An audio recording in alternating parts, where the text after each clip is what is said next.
अभी आप देख सकते हैं कि काफ़ी सारा फल कट के उतर नीचे आ गया है।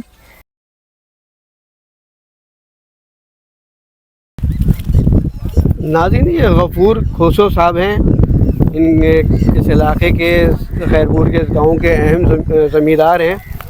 तो इनसे बातचीत करते हैं। खोसो भाई, ये बताएं आपके गांव का नाम क्या है? गुरजान खान खोसो। अच्छा, तालुका किंगरी, ज़िला खैरपुर। तो जनाब, अब आज सुबह से हमने मुख्तलिफ़ प्रोसीजर में इसकी कटाई और इसकी बाकी प्रोडक्शन का अमल देखा और सारी चीज़ें हमने मालूम कर ली है। आप ये बताएं कि ज़मींदारों को, यहाँ पे काश्तकारों को किन मसाइल का सामना है? देखें जनाब, हमें सबसे बड़ा मसाइल तो ये है कि हमारे यहाँ कोई इस हमारी प्रोडक्शन को कवर करने के लिए हुकूमत की तरफ से कुछ भी नहीं है। वेयर हाउसेस नहीं है, कोई ट्रांसपोर्टेशन की नहीं है। ये वेयर हाउस से मुराद ये है कि ओपन स्पेस में रखा जा रहा है। ये ओपन स्पेस में रखा जा रहा है। इसको सही नहीं है क्या? नहीं सही, अभी यहाँ इसको यही होना चाहिए।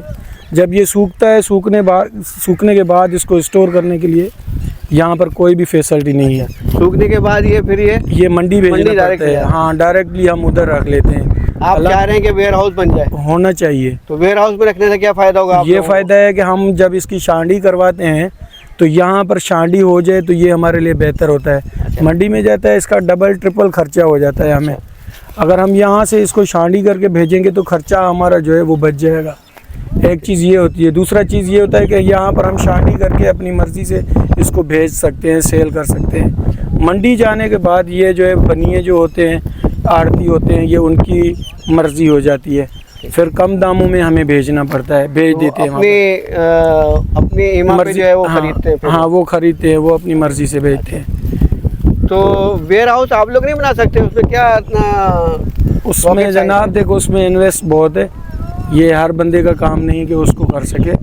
उसमें इन्वेस्ट बहुत ज़्यादा होती है। ये खजूर को बर्फ की तो ज़रूरत है नहीं ना, उसमें क्या? नहीं, कोल्ड स्टोर की ज़रूरत नहीं। आम वेयर हाउसेस जो होते हैं वो होने चाहिए। आम वेयर हाउस में इसका हो जाता है गुजारा। कोल्ड स्टोर की ज़रूरत कोई नहीं पड़ती। अभी जो प्रोसीजर है ये सही प्रोसीजर है? इसमें कोई मदद की ज़रूरत नहीं, यहाँ पर कुछ भी नहीं हो सकता, क्योंकि ये खुला हुआ पड़ा हो तो बेहतर ही होता है। क्योंकि ये खुला पड़ा है, इसको धूप लगेगी, ये जल्दी सूखेगा। सूखने के लिए इसको धूप चाहिए होती है, धूप की ज़रूरत होती है इसको। अच्छा, एक तो वेयर हाउस हो गया, और क्या मसाइल हैं आप? और मसाइल तो बहुत हैं। यहाँ पर जो स्प्रे होते हैं बागात को बारिश होती है या और इसको बीमारियाँ लगती हैं, कीड़ा लगता है, जिसकी वजह से फसल गिर रहे होते हैं। वो हुकूमत की तरफ से कोई स्प्रे का इसका टाइमिंग नहीं है, वो हमको खुद करना पड़ रहा होता है।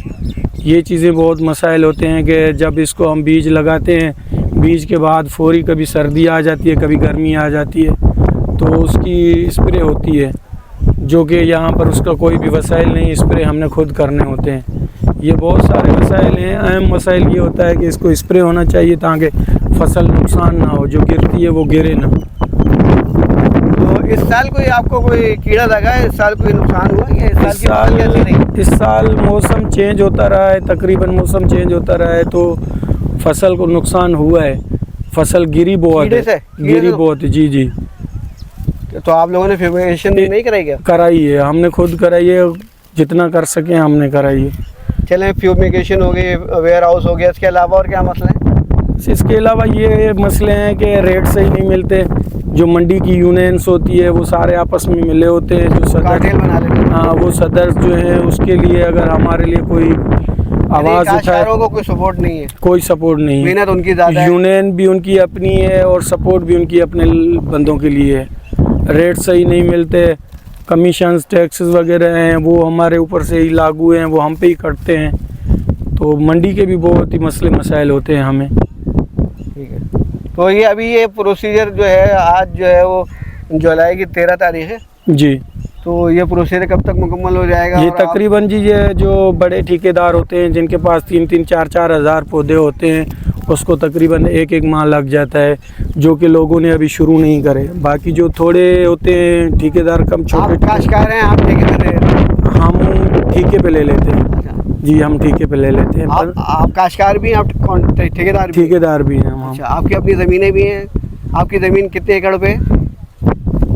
ज़मीन अपनी कम ही है, हम तकरीबन ठेके का काम ही करते हैं, ठेके पे यानी लेते कि हैं। आप खुद काश्तकार भी हैं और ठेकेदार ठेके भी दूसरे ठेकेदार हैं। ठेकेदार। जी जी। अच्छा, तो फिर ये आप ये सारा प्रोसीजर कितने रोज में मुकम्मल कर लेंगे? कोशिश अगर बारिश हो कोशिश जाती है करते तो क्या हैं होगा? कोशिश करते हैं कि 15 से 20 दिन में मज़ीद? निपटा लें। हाँ, अच्छा। 15 से 20 दिन यानी कि टोटल। जुलाई के एंड तक निपटा हाँ, लें। जुलाई के एंड तक निपटा लें तो इसको। अभी इस दौरान बारिश हो गई तो क्या होगा? बारिश हो गया तो बारिश बड़ा नुकसान हो जाता है, बड़ा मसला हो ओपन जाता है। स्पेस में दरख्त पे फल लगा ओपन है। इसमें जो है मेन पावर हमारा डिस्टर्ब हो रहा होता है। ये हमारे बारदाने गल रहे होते हैं, पानी की वजह से लोग उतरते नहीं, कम उतरते हैं लोग अंदर। तो खैरपुर में कब तक बारिश हो जाती है मूसलाधार? मूसलाधार तकरीबन तो हो जाती है 20-25 जुलाई को हो जाती है हर साल। अब इस साल का पता नहीं, अल्लाह रहम करे कब हो रही। 25 जुलाई से आप पहले कोशिश करेंगे काम निपटा दें। ख़त्म करने की कोशिश करेंगे। इसके अलावा और क्या मसला है भाई? और तो बस छोटे बड़े मसले हैं, इतना कोई नहीं, यही होते हैं मसले मसाइल। ठीक है। बाकी वो बिजली का क्या आप बता रहे थे कि? हाँ, बोर्ड गांव में हमारी बिजली जो है वो कट हुई पड़ी है, उसको तकरीबन 2 साल हो गए। अब वो वापडा वालों ने यही लगाई होती है कि जी रिकवरी कोई नहीं, बिल नहीं मिल रहे। बिल कहीं से मिलते हैं, कहीं से नहीं भी मिलते। हर बंदा बिल भी अफोर्ड नहीं कर सकता, लेकिन थोड़े बहुत मिलते भी हैं उनको। गोट गांव में हमारे तकरीबन ये तालका किंगरी में 200 गांव हैं जिनकी लाइट कटी हुई है 2 साल से। लाइट का बड़ा इशू है, लाइट हमारे गांव में नहीं आती। और कोई भी ऐसी खास जो है ड्रेनेज सिस्टम का कोई भी प्लान नहीं है गोट गांव में, ये भी बहुत एक बड़ा इशू है। और सीवरेज का क्या बता रहे थे आप? सीवरेज सिस्टम नहीं है? सीवरेज का भी कोई सिस्टम नहीं है। जो पानी वानी निकले बारिश का पानी, पाइपलाइन नहीं बिछाई? कोई नहीं बिछाई हुई। वो पाइपलाइन आप ये खेतों में डाल देते हैं? खेतों में डाल देते हैं, बस पानी खेतों में खड़ा रहता है। फिर पानी की वजह से काफ़ी फसल तबाह हो जाते हैं, बीमारियां, मच्छर, डेंगू होता है, जिसकी वजह से बीमारियां भी फैल रही होती हैं। ठीक है भाई, बहुत शुक्रिया।